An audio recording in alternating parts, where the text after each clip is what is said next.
Okay everyone, we're going to take a spin in the 2013 Fit Sport model.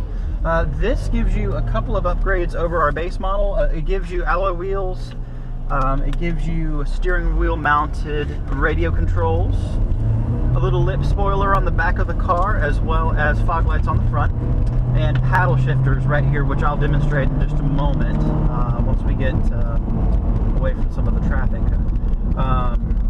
This vehicle seats five people. There is a nice size back seat that actually folds down flat for extra storage.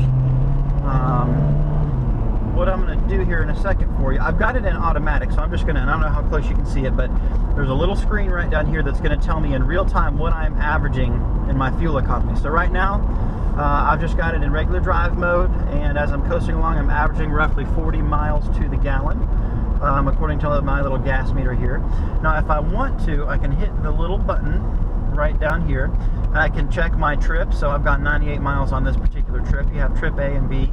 You can also pull up your average fuel economy for that trip. So right now, whoever else has maybe test driven this vehicle before me, it's going to calculate all of that into whatever I'm doing. So right now, according to the car, I am averaging 27.5 miles to the gallon. So with gas prices always on the rise, it's nice to be able to purchase a nice compact car with some neat features in it for a really affordable price. This car lists for $18,700.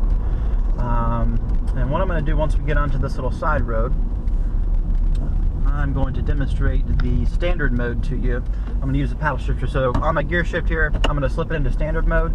To activate that, I just hit one of the paddle shifters, and there's a small screen which you can't see right here. It tells me I'm in 4th gear. So let's say if I want to downshift and pass someone, I hit the paddle shifter on the left, kicks up my RPMs, gives me a little extra power. And then I can switch back into 4th gear using the right-hand paddle shifter. And now I'm in 5th gear. So it gives you that extra little confidence if you're maybe someone who has a commute to work, but maybe on the way home you want to have a little bit of fun. You can put it into standard mode and very easily control your RPMs and get that extra torque and power that you're looking for to have some fun. And these are features only available on the sport model of the Fit. So for those of you who are driving enthusiasts, I think you'll really enjoy the car. It's got a nice little tight feel to it.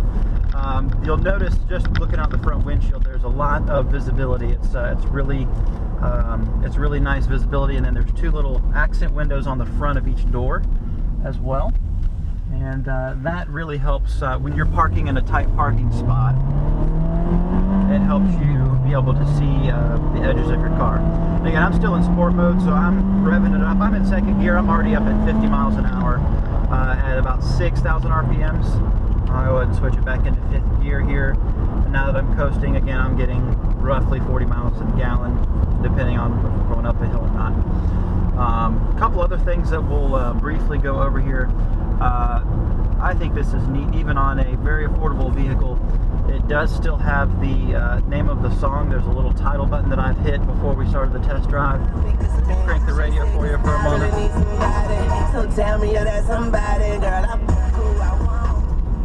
So you are able to control your volume mode and different channels from your steering wheel, as well as right here. If you need to adjust your sound settings, you can also do that right here. You can hit this music button, adjust your bass, treble, and that kind of thing just right here. Same thing, we'll cut that up a little bit so you can see how easy. It's very user-friendly. All of this is very simply laid out right here with the radio controls. You've also got a USB port right here, so if you have an iPod or iPhone that you want to plug in, it'll charge your device. If you want to listen to your iPod, all you have to do is hit this auxiliary button right here. Then it's going to change your mode from the FM to your mobile device. So that's another neat thing that they've added over the last couple of years. Honda's really big on technology, especially for this vehicle. You know, a lot of young buyers that are interested in this car, maybe it's a good starter car for you. They've done a nice job of adding some fun features in the car. And one thing I'll point out to you, when you're in standard mode like I am right now, I'm using my paddle shifters.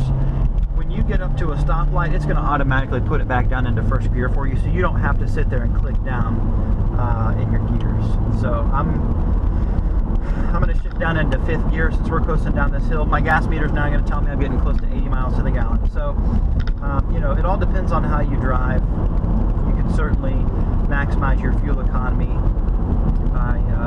by taking it easy, but I wanted to show you how the paddle shifters work, and then I'll go ahead and put it back in drive. That takes away my control over the gears, and now the computer system is going to switch the gears for me automatically.